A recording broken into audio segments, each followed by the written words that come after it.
Abby has been struggling with school since the beginning, and we identified her greatest challenge as reading.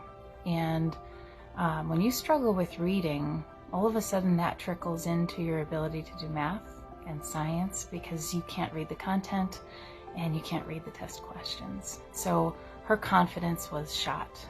She didn't enjoy going to school, and she became very worried that she was going to fall further and further behind.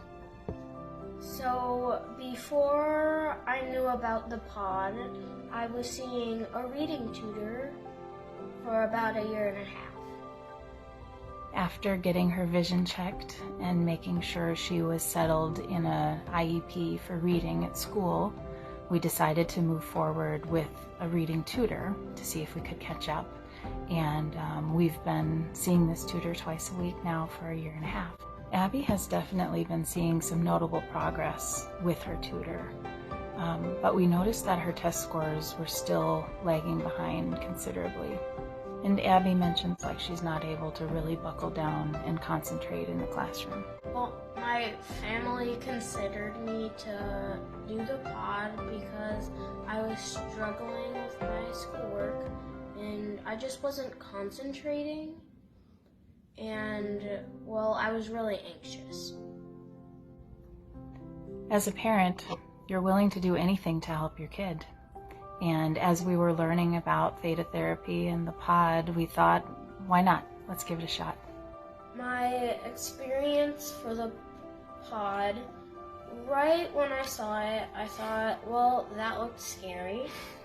And I didn't like that the top of it would go down on you. So I asked Kate if she could crack it open.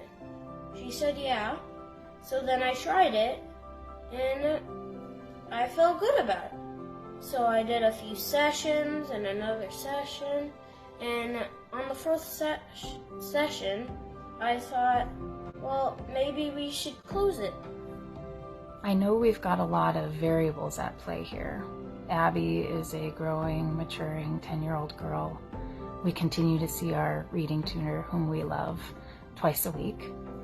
And now we're throwing on this third variable of the pod sessions, the theta therapy. And although there are all of these things at play, I cannot ignore the change that I've seen in Abby over the last several months. Previously, Abby hovered in the 16th or 17th percentile on the reading scores on the district map testing.